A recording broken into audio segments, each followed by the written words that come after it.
Estamos de volta com o Pauta Especial aqui pela sua TV Educativa Canal 3. Voltamos a conversar com a promotora de justiça, Dalva Tenório.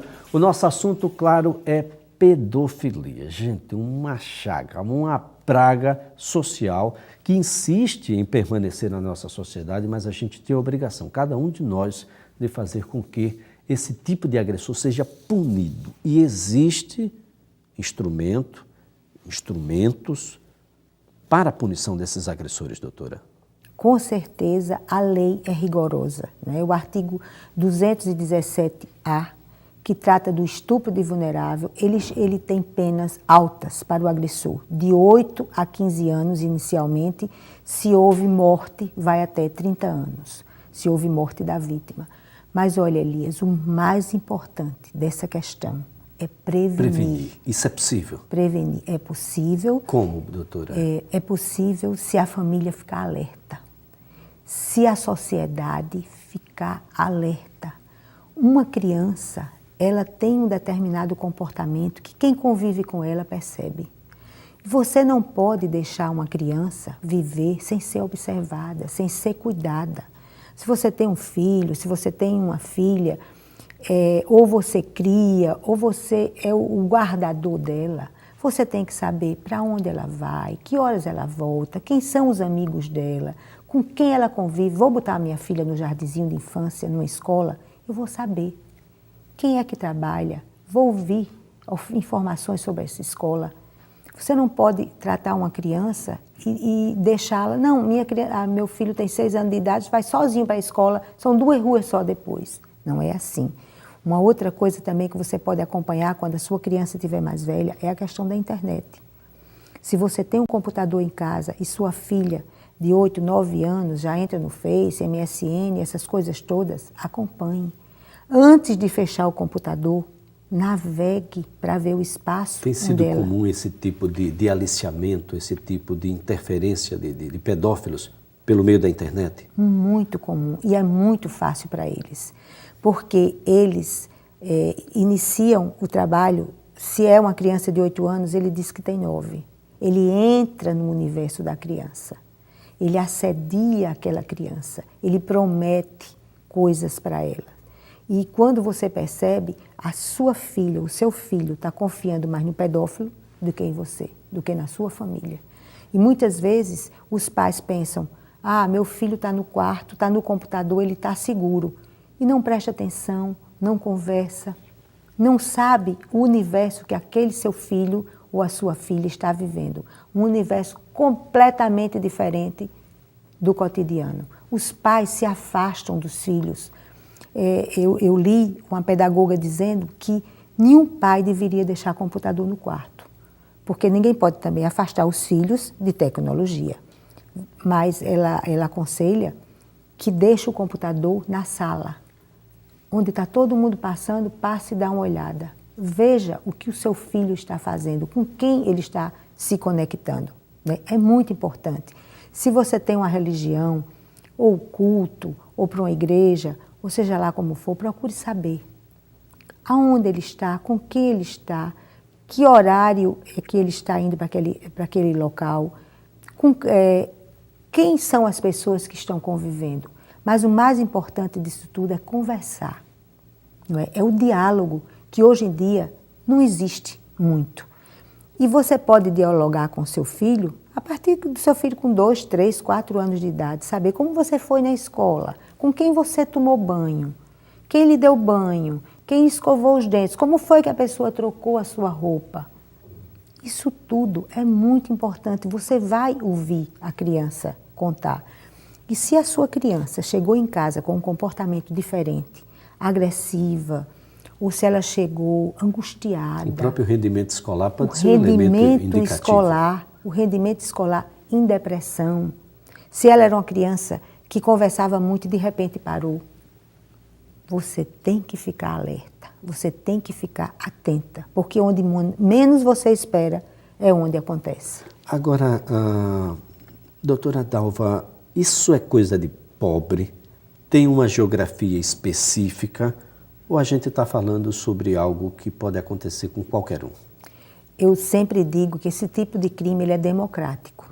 ele acontece em qualquer religião, ele acontece em qualquer ponto do Brasil e do mundo, ele acontece com cores e raças diferentes. É uma doença. É uma doença que deveria ser tratada e que deveria não só ter uma punição grave, mas deveria ter uma obrigação de tratamento. E toda vez que eu tenho oportunidade, eu peço aos legisladores que comecem a observar essa questão, né? Em alguns países, eles usam a castração química, em alguns países, eles usam a tornozeleira eletrônica para saber onde aquela pessoa está. Outros países, eles obrigam ao tratamento, porque muitas vezes o pedófilo, ele não está preocupado com aquela doença. Alguns até se angustiam muito, né? Eu já li algumas coisas do perfil do pedófilo. E não tem cura. E há que se ter acompanhamento tanto para as vítimas, porque há uma necessidade desse acompanhamento, isso pode ser inclusive um repetidor, um pouco mais adiante. Crianças abusadas sexualmente podem repetir esse abuso com outras crianças no futuro, como a gente precisa saber o que fazer, qual é a destinação que a gente vai dar ao agressor. Com certeza, e são penas altas, mas muitas vezes você não alcança o agressor, ele foge. É muito subjetivo a lei e os procedimentos práticos, fáticos hoje, eles são mais voltados a uma comprovação muito mais testemunhal do que puramente. A gente não vai ter gravações, provavelmente, desses abusos. Muito difícil. Os relatos, na verdade, sobretudo da criança, é que poderão nos levar a uma identificação do agressor. Você veja, Elias, nós recebemos o inquérito. Tendo indício suficiente de autoria, nós fazemos a denúncia. Tudo que foi feito no inquérito tem que ser refeito na fase judicial, ou seja, o vida da testemunha, o vida da vítima, dos familiares da vítima. Às vezes, passam-se 2, 3, 4 anos. Quando a vítima chega e diz, doutora, eu não quero mais ser ouvida, não me interessa mais. Eu não quero passar por isso tudo de novo. Então, eu acho que deveria haver um procedimento especial para esses casos. O rito poderia ser sumaríssimo nesse caso? Por exemplo, o depoimento da vítima na delegacia poderia ser gravado e não precisaria a vítima se submeter mais uma vez àquele vexame numa sala de audiência. Isso, naturalmente, dando todas as garantias do contraditório. A criança, em determinado momento, pode fantasiar por algum motivo. E você percebe pela coerência. A criança é ouvida uma vez, aquela história é repetida, aí você ouve a testemunha, você ouve o pai, você ouve a mãe, você ouve a avó, e depois você pega os depoimentos e você coloca numa linha. Se eles forem homogêneos, dificilmente... Não há fantasia. Não há fantasia. E a fantasia não é comum nesses casos. A gente vai estar falando em uma ou outra criança que, possivelmente, porque estava com raiva naquele momento, mas não repetirá essa mesma fantasia no segundo depoimento. Uma criança de 4, 5, 6 anos não tem requintes sexuais. Ele poderia até inventar alguma coisa, mas não com aquele requinte. Ele viu aquilo, ele viveu aquilo. E nesse caso, a denúncia precisa ser o mais breve possível, até para comprovações, por exemplo, de exame de corpo de delito, caso haja alguma agressão, que normalmente a gente termina tendo, do ponto de vista físico, algum tipo de interferência. Toda denúncia, a partir do momento que a delegada toma conhecimento, eu digo delegada porque aqui é uma mulher, né? Aqui a Bárbara, a doutora Bárbara, ou o delegado ou a delegada toma conhecimento, a vítima vai fazer exame de corpo de delito. Tomou conhecimento, é de obrigação. Inclusive, nós fizemos uma reunião com a doutora Fátima Pirauá e solicitamos ao IML dar prioridade a esses casos. E agora eles são obrigados a fazer, espero que a lei seja respeitada, em 2 horas, o exame nesses casos de abuso sexual. Porque nós tínhamos conhecimento que muitas vezes a vítima esperava 48 horas. 48 horas. Então já não tinha mais... Do ponto de vista de material biológico, era praticamente impossível você identificá-lo. Doutora Dalva, o que é que deve fazer aquelas pessoas que estão nos assistindo agora, e que porventura sabe de alguma coisa. Quais são os canais de comunicação que a gente tem, de denúncia sobretudo, porque sem o envolvimento da população, da comunidade, esse trabalho fica muito mais difícil, extremamente mais difícil. Eu digo que é quase impossível, se a comunidade não ajudar, porque, Elias, as denúncias que nos chegaram, geralmente foram de pessoas da comunidade, de vizinhos, de professores, de pessoas da religião, da igreja, quase nunca, raramente da família. Então, é necessário que essas pessoas prestem atenção e, se perceberem, entrar em contato imediatamente com o Conselho Tutelar. Não sendo possível o Conselho Tutelar, procure a delegacia da criança e do adolescente, ali no Jacintinho. Não sendo possível, procure o Ministério Público. Tem um núcleo de proteção à criança no Ministério Público, no Salgadinho, aquele prédio de colunas brancas.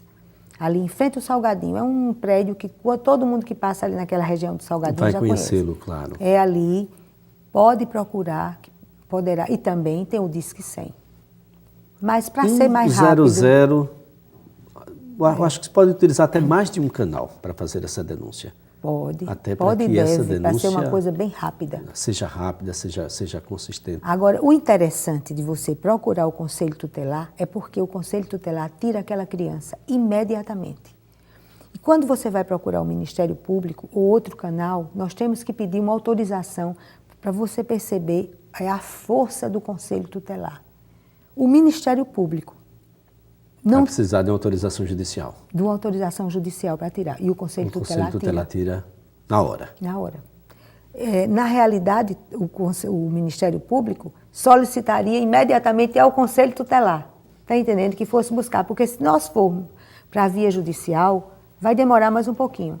Então, quando eu tinha uma notícia dessa, eu nem entrava judicialmente. Eu ia com o conselho e já mandava pegar essa criança. Muito bem.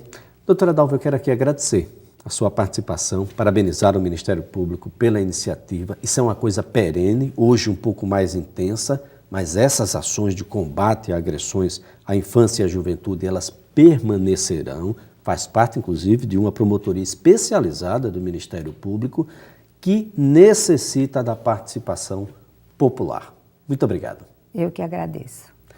Agradecendo a todos, claro, esse assunto pedofilia a gente vai continuar a conversar aqui no Pauta Especial. Uma outra oportunidade, claro. Até lá.